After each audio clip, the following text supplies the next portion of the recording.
శనార్థి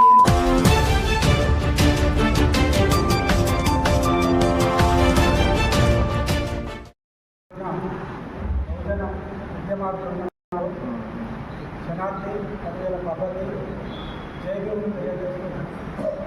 మరి ఈ సమావేశం ఉద్దేశం ఏంటి, ఇక్కడ మనం ఎందుకు కలుసుకుంటాం అనే అంశాన్ని కాకుండా మరి బీసీల లోపల ఐక్యత ఎక్కడ సాధ్యం. ఇక్కడ మీరు మా ముందు మిమ్మల్ని గొప్పవాళ్ళుగా పెద్దగా మీరు చూస్తున్నారు, కానీ మాకు మీ ఆలోచన నిర్ధారణ చూస్తే మీరు ఇద్దరిగా బయటికి పోవాలన్నా ఉండాలనే ఆలోచన.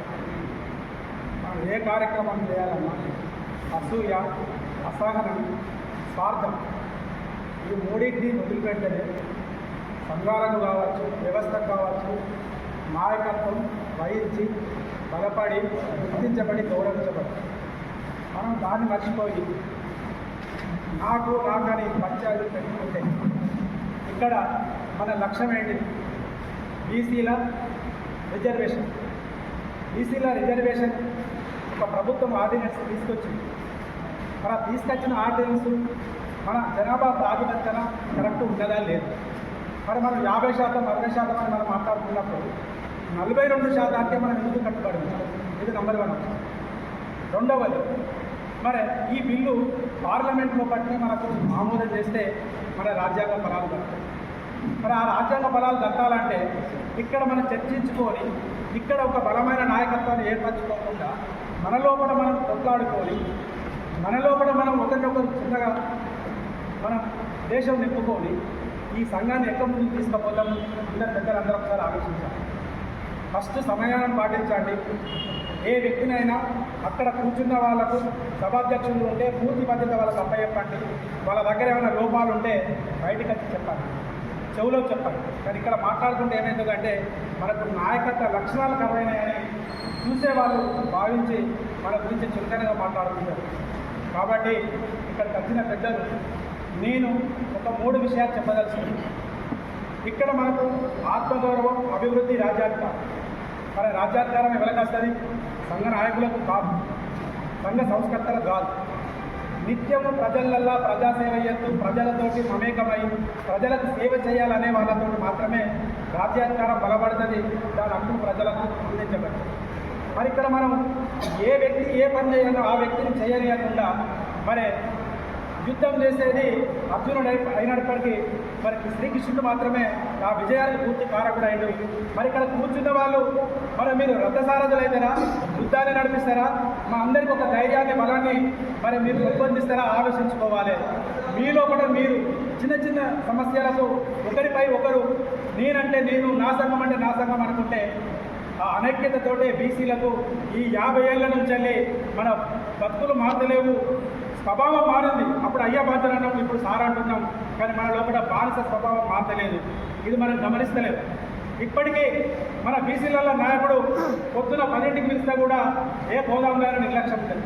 అదే ఒక అగ్రవర్ణాల నాయకుడు కనుక పిలిచినట్టయితే అర్ధరాత్రికి ఫోన్ చేస్తే భార్య పక్క నుంచి కూడా పోయి వాళ్ళకు గుడిగం చేసే పరిస్థితి ఉంది. ఇక్కడ నేను చెప్పేది అంశం బలంగా చెప్తున్నా. ఫస్ట్ మనలో మనం గౌరవించుకోవాలి. మనలో మనం గౌరవించుకున్నంతసేపు మన బలాన్ని ప్రపంచానికి చాటి చెప్పలేము. కాబట్టి ఇక్కడ వచ్చిన పెద్దలందరూ చాలా విషయాలు చెప్పారు. మన నాయకత్వం వహించడం అంటే ఆషామాషి కాదు. అందరినీ సమీకరించి ఈ ఉద్యమాన్ని ముందుకు తీసుకుపోవడం అంటే చాలా చిన్న విషయం కాదు. దీనికి చాలా ఓర్పు, సహనం, ఎంతో ఏ ప్రయాసాలకు గురవుతుంది. అది వాస్తవంగా చెప్పాలంటే ఒక ముళ్ళ కిరీటంతో బలమైన బాధ్యత.